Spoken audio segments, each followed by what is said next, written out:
तो बहुत से राज्यों की तस्वीर आपके सामने आ चुकी है, लेकिन सबसे बड़ा प्रदेश 80 लोकसभा सीटों वाला प्रदेश उत्तर प्रदेश क्या कहता है। हमारे सर्वे मेट्राइज इंडिया टीवी के सर्वे में यूपी में क्या कोई नया रिकॉर्ड भारतीय जनता पार्टी बना सकती है अगर आज की परिस्थितियों में चुनाव होते हैं। तो आपके सामने अगला सर्वे अब यूपी का आएगा, लेकिन ऊपर तस्वीर जो बनी हुई है उसको देख लीजिए एक बार। 298 सीटों का सर्वे आपके सामने आ चुका है। 227 पर आज के माहौल में बीजेपी 227 सीटें जीत सकती है इन 298 में से। आप गैप देखिए कितना ज्यादा है। यूपीए 27 पर है, अन्य 44 पर हैं। 227 298 में से नरेंद्र मोदी की पार्टी लीड कर सकती है, जीत सकती है अगर आज लोकसभा का चुनाव हो जाए। तो हम आपको बता दें, गुजरात, महाराष्ट्र, गोवा, राजस्थान, मध्य प्रदेश, छत्तीसगढ़, पश्चिम बंगाल, बिहार, झारखंड, उड़ीसा, हिमाचल, पंजाब, हरियाणा, जम्मू कश्मीर और दिल्ली, इन तमाम राज्यों की 298 सीटों का हमारे सर्वे का नतीजा आप देख चुके हैं, जो आपकी स्क्रीन के सबसे ऊपर चल रहा है। राज्य जो बाकी हैं, अब यूपी आपके सामने आने जा रहा है। यूपी की 80 सीटें क्या कहती हैं यह हम आपको दिखाएंगे इंडिया टीवी मेट्राइज के सर्वे में। अगर आज उत्तर प्रदेश के लोगों को लोकसभा चुनाव के लिए वोट करने के लिए कहा जाए तो क्या जवाब होगा। वोट प्रतिशत ही काफी कुछ बता देगा आपको।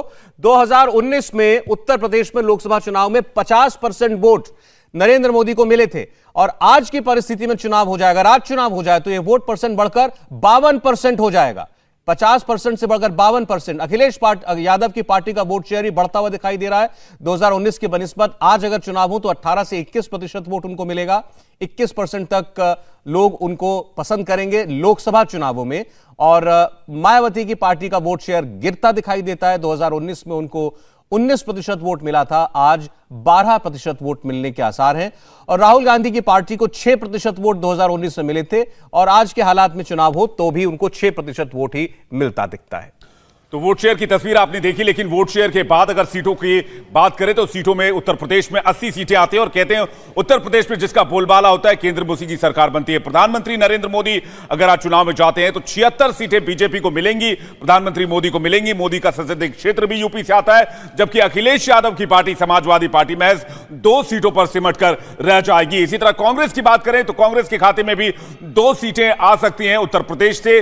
तो यह पूरा टैली आपके सामने 80 सीटों का, 76 सीटों के साथ सबसे बड़ी पार्टी बीजेपी प्रधानमंत्री मोदी के साथ अखिलेश यादव को 2 और कांग्रेस पार्टी राहुल गांधी को 2 सीटें मिल सकती हैं। तो उत्तर प्रदेश सबसे बड़ा राज्य है लोकसभा सीटों के लिहाज से। 2019 की अगर बात करें तो बीजेपी को 64 सीटें मिली थी, 76 सीटें मिल सकती हैं अगर आज चुनाव होते हैं तो।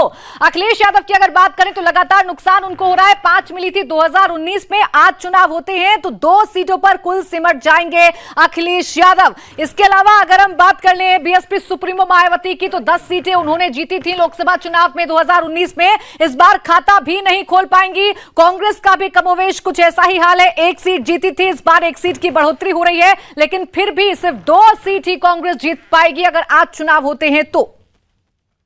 तो देखिए, यह है उत्तर प्रदेश का हाल। 80 सीटों का हाल हमने आपको बता दिया है, और इन सीटों के जुड़ते ही बीजेपी की टैली जो है जोरदार तरीके से आगे बढ़ी। 303 सीट बीजेपी को आज की परिस्थितियों में मिलती दिखाई दे रही हैं, और अभी कुछ राज्य और बाकी हैं। 378 सीटों में से 303 सीटें बीजेपी जीतने की परिस्थिति में है आज के हालात में, और उसमें से यूपी की 76 सीटें, और यूपीए कह लें, कांग्रेस कह लें, कांग्रेस प्लस कह लें, केवल 29 सीटों पर अभी तक जीतने के हालात में हमको दिखाई दे रहे हैं हमारे सर्वे में। अगर आज के हालात में चुनाव हो जाए तो आपके सामने देश की आवाज। आज चुनाव अगर होते हैं 378 सीटों में से 303 बीजेपी, 29 कांग्रेस और 46 अन्य दलों को। मेहमान हमारे साथ बने हुए हैं, और एक और हमारे साथ खास मेहमान जुड़े हैं। प्रदीप सिंह जी सीनियर जर्नलिस्ट हैं। प्रदीप जी, आपका बहुत स्वागत है। हमारा सर्वे कह रहा है 76 सीटें मिलेंगी उत्तर प्रदेश में। मुझे 14 का याद नहीं आ रहा है, कहीं 14 के आसपास है या उससे भी ऊपर है? उससे ऊपर है, उससे ऊपर। 71 + 2 मिली थी 73 सीट्स, 73 सीटें। इस बार 76 आप बता रहे मिल रही हैं, और कोई आश्चर्य नहीं हो रहा है, क्योंकि देखिए इस विधानसभा चुनाव से ही बड़ा स्पष्ट हो गया कि बीजेपी में एक तरह से, यूपी में एक तरह से 2 पार्टी सिस्टम हो गया है। सीधी लड़ाई बीजेपी और समाजवादी पार्टी में हो गई है। बीएसपी, कांग्रेस पहले से हाशिए पर थी, बीएसपी भी हाशिए पर चली गई है। तो ऐसे में जो पार्टी 52% वोट लेकर आएगी, जाहिर है कि सीटों के मामले में भी वो दिखाई देगा। तो वो नो ब्रेनर है एक तरह से। आप यूपी को बहुत अच्छा समझते हैं, पढ़ते हैं, जाते भी वहां पर। आज का माहौल यूपी का और ये सर्वे के नतीजे मेल खा रहे हैं आपके हिसाब से? पूरी तरह से। इसमें मुझे नहीं लगता कि कोई फर्क आने वाला है 2024 आते आते, क्योंकि जो परिस्थिति है और अखिलेश यादव की पार्टी की स्थिति जो विधानसभा चुनाव में थी उससे खराब होती हुई दिख रही है। अब 2024 तक कोई चमत्कार हो जाए, बदलाव हो जाए, अलग बात है, लेकिन आज की परिस्थिति में अगर बात करें तो ये जो आपका सर्वे का नतीजा है और जो ज़मीनी हकीकत दिखाई देती है, दोनों में तालमेल दिखता है। तो याद दिलाया प्रदीप जी ने, 2014 में बीजेपी को 73 सीटें मिली थी, 2019 में ये 64 हो गई थी, और आज के हालात में चुनाव हो जाए तो ये 76 होंगे। एक रिकॉर्ड होगा कि ये यूपी की 80 में से 76 सीटें बीजेपी जीत सकती है, और यूपी से ऐसे प्रदर्शन की उम्मीद पार्टी को अवश्य होगी। अभी यूपी में जबरदस्त चुनाव भी उन्होंने जीता है, लेकिन मोदी के नाम पर 76 सीटें उत्तर प्रदेश अभी के हालात में देने के लिए तैयार है। हर्षवर्धन जी? नहीं, मुझे लगता नहीं सौरभ जी कि इसमें कोई आश्चर्य होना चाहिए। उत्तर प्रदेश को आप एक दूसरे नजरिए से देखिए। अभी ज्यादा समय नहीं हुआ जब उत्तर प्रदेश में गुंडागर्दी, लॉ एंड ऑर्डर की सिचुएशन, आप कहते थे कि ठीक है 2 आपको एक्सप्रेसवे मिल गया, आप लखनऊ तक पहुंच जाते हैं दिल्ली से, लेकिन उत्तर प्रदेश बहुत बड़ा राज्य है।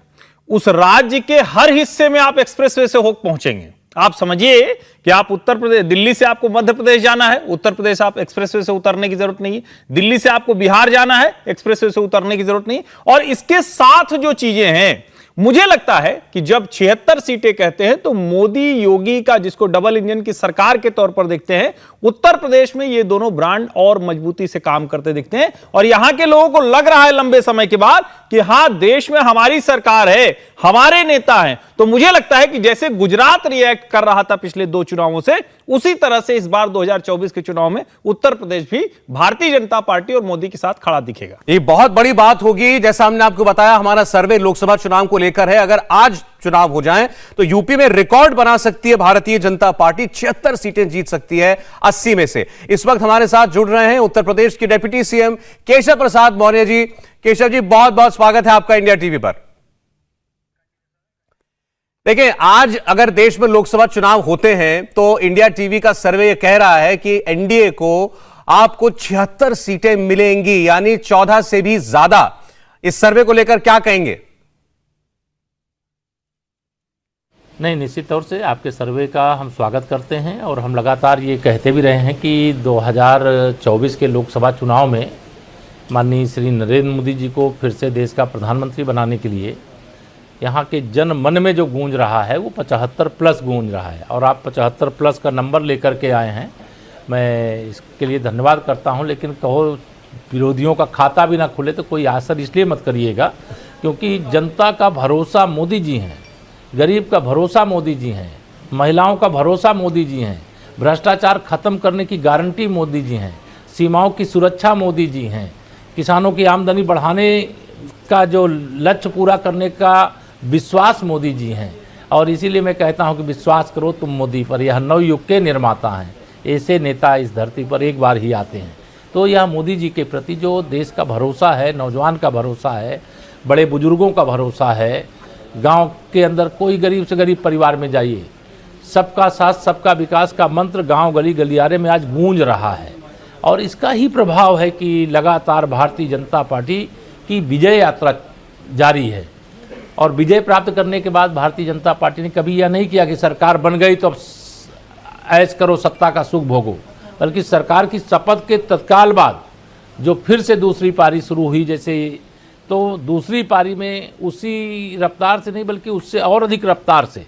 और मुझे पूरा विश्वास है कि जब हम 2024 में फिर माननीय मोदी जी के नेतृत्व में देश में सरकार बनाएंगे तो और अधिक रफ्तार में भारत विश्व का नेतृत्व करता हुआ दिखाई देगा। केशव जी, हमने लोगों से सवाल पूछा कि आपको सबसे अच्छा क्या लगा इस सरकार में, तो उन्होंने सीधा जवाब दिया, सुशासन और राशन। देखिए, सुशासन तो सबसे बड़ी जरूरत है। अगर सुशासन है तो लोगों की सुरक्षा है, सुशासन है तो विकास है, सुशासन है तो रोजगार है, सुशासन है तो अच्छी शिक्षा है, सुशासन है तो स्वास्थ्य की अच्छी व्यवस्था है, सुशासन है तो गांव के अंदर भी जो ज़रूरत है उसकी पूर्ति है। दूसरा, राशन की जहां तक बात है तो यह तो विश्व में एकमात्र ऐसे नेता हैं माननीय प्रधानमंत्री श्री नरेंद्र मोदी जी, इसका एक यह निर्णय कि जो भी इतिहास के पन्ने में दर्ज है, जो हम आप सब लोग मिलकर के कभी भी पढ़े हैं कि कभी भी कोई महामारी आई है तो जितने लोग महामारी के कारण नहीं मरे, उससे दुगुना तिगुना 4 गुना लोग भूखमरी के कारण मरते थे। लेकिन कोई भूखा न रहे, इस निर्णय को लेते हुए जब निःशुल्क राशन गरीबों के घर का चूल्हा कभी मतलब बुझने ना पावे, इस बात को ध्यान में देकर के लिया है, तो इसका भी हमको लोगों को आशीर्वाद मिला है और इसका भी हम मानते हैं आपका सर्वे गलत नहीं है, सही है। अच्छा, एक आपके दिल की बात और राज की बात आपसे जरूर पूछना चाहता हूं मैं कि उत्तर प्रदेश में बीजेपी की जो कामयाबी है उसमें आप राहुल गांधी का और अखिलेश यादव का कितना योगदान मानते हैं? देखिए, श्री राहुल गांधी जी हों चाहे श्री अखिलेश यादव जी हों, यह परिवारवादी राजनीति की उपज है। समाज में सेवा करने का जो एक भाव होना चाहिए, जो जनता के लिए पसीना बहाना चाहिए, जो जनहित में संघर्ष करना चाहिए, यह सब नहीं जानते हैं। ये चांदी के चम्मच लेकर के पैदा हुए हैं और कोई मुख्यमंत्री जी का बेटा है तो कोई प्रधानमंत्री जी का बेटा है। तो यह जो भाव, अब जनता पहले सोचती थी अच्छा ये प्रधानमंत्री का बेटवा है तो चलो इसको वोट दे दो, इसकी पार्टी को वोट दे दो, ये मुख्यमंत्री जी का बेटवा है तो इसको वोट दे दो, इसकी पार्टी को वोट दे दो। लेकिन आज समाज में यह बदलाव आ गया है कि जो परिवारवाद की राजनीति करते हैं, जो कुछ का साथ और कुछ का विकास करते हैं, जो तुष्टीकरण की राजनीति करते हैं, जो जाति के नाम पर लोगों को लड़ाने का काम करते हैं, जो भर्तियों में भ्रष्टाचार करते हैं, जो नकल को भी मतलब एक तरह से सरकार कैसे उनकी वापस आ जाए नकल करने की छूट दे देते हैं, तो इस प्रकार की सोच के विरुद्ध जनता उठ करके खड़ी हो गई है। और यह केवल उत्तर प्रदेश ही नहीं, पूरे देश के अंदर इस प्रकार का वातावरण है। और मुझे तो पूर्ण विश्वास है कि अगर देश की दृष्टि से मैं जो देख रहा हूँ, हम 2019 से बड़ी विजय देश में प्राप्त करेंगे। और उत्तर प्रदेश की दृष्टि से मैं कह रहा था कि हम 2014 का रिकॉर्ड तोड़ेंगे। आपका सर्वे भी बता रहा है और 75+ का हम लोग नारा भी दे रहे हैं। और 75+ का मतलब है कि 75 से कम नहीं, 80 से ज़्यादा नहीं। बहुत शुक्रिया केशव जी, आपका हमें समय देने के लिए बहुत बहुत धन्यवाद। तो फिर बता दें दर्शकों को, उत्तर प्रदेश के जो हमारे सर्वे के नतीजे हैं उसमें 76 सीटें जो हैं वो भारतीय जनता पार्टी 80 में से जीत सकती है। और अगर आप अभी तक की सीटों का आंकलन देखेंगे सर्वे के नतीजों में, तो 378 में से 303 सीटों पर भाजपा के जीतने का अनुमान है अभी तक के हालात में। और अब हमारे साथ एक और विशेष मेहमान केंद्रीय मंत्री वीके सिंह जी जुड़ रहे हैं। बहुत स्वागत है सिंह साहब आपका। हम अभी बता ही रहे थे आंकड़े, उत्तर प्रदेश में आपकी जबरदस्त जीत के आसार हैं अगर आज ही चुनाव हो जाए तो। आप खुद बड़े मार्जिन से चुनाव जीतते हैं, 76 सीटें जीतने की परिस्थिति में है आपकी पार्टी, क्या कहेंगे?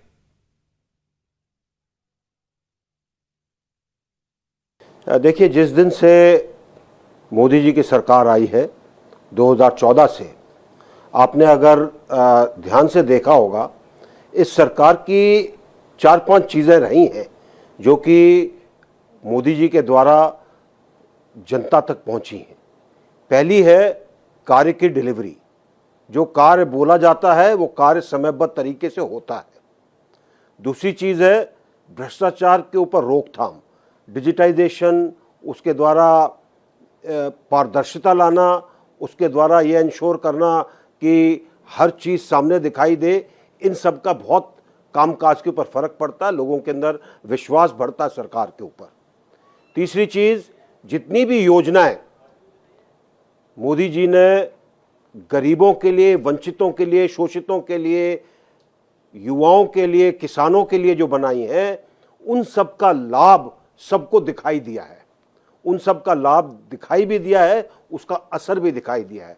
पिछले 2 साल से तो 80 करोड़ लोगों को हर महीने अनाज भी मिलता है खाने के लिए, जो कहीं कभी नहीं हुआ। तो एक जो पहले नारा होता था गरीबी हटाओ का, जो कि मात्र एक नारा था, आज वो गरीबी हटाने की जो प्रक्रिया है वो कार्यान्वित हो रही है।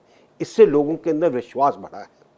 सिंह साहब, आज आप हमारे साथ हैं तो मैं अग्निवीर योजना पर आपसे जरूर पूछना चाहता हूं, क्योंकि विपक्ष ने इस पर बहुत आरोप लगाए, कहा इससे देश का बहुत नुकसान हो जाएगा।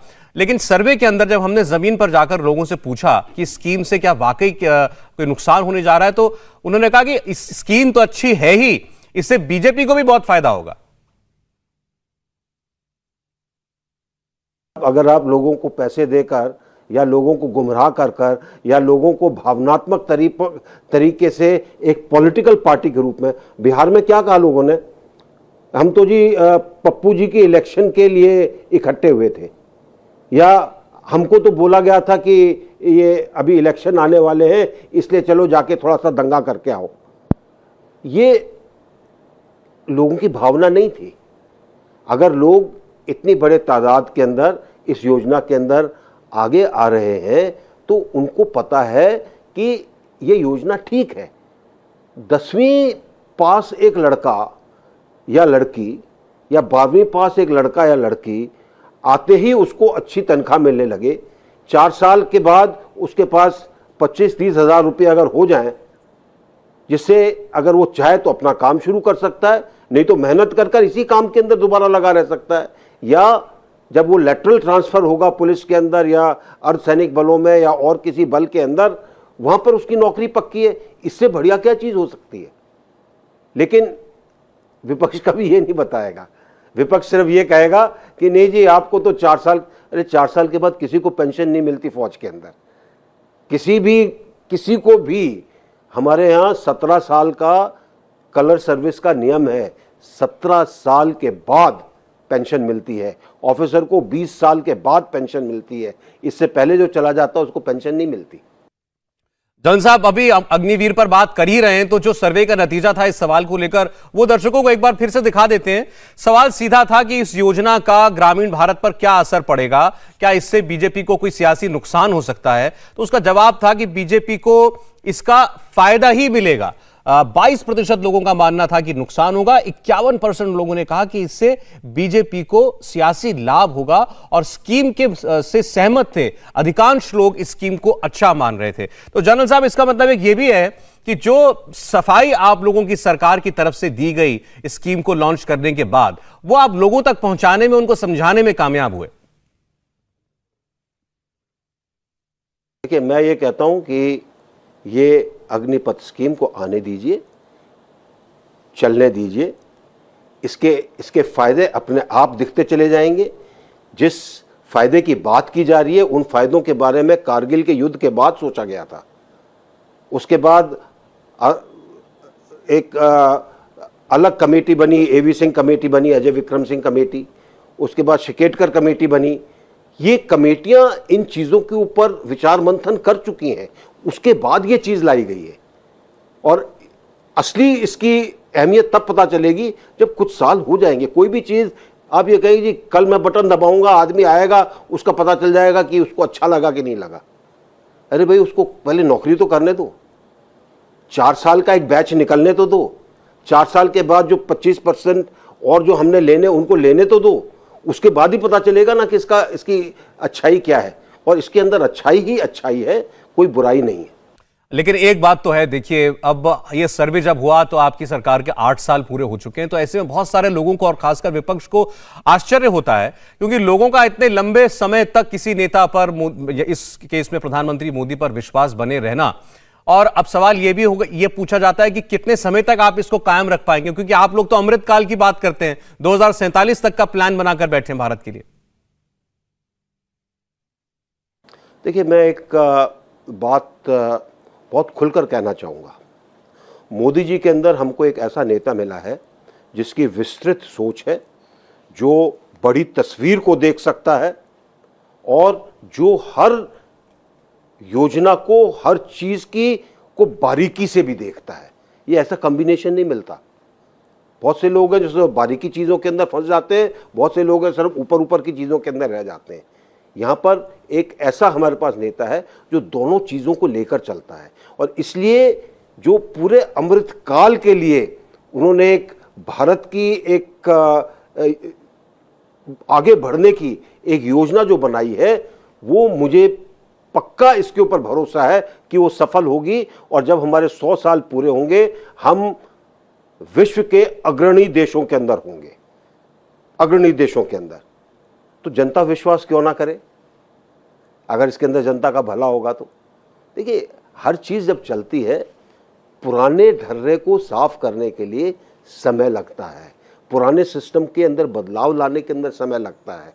बहुत सी चीज़ें ऐसी होती हैं जिनकी जड़ें बहुत गहरी हो गई हैं, उनको निकालने के अंदर टाइम लगता है और नई पद्धति चलाने के अंदर समय लगता है।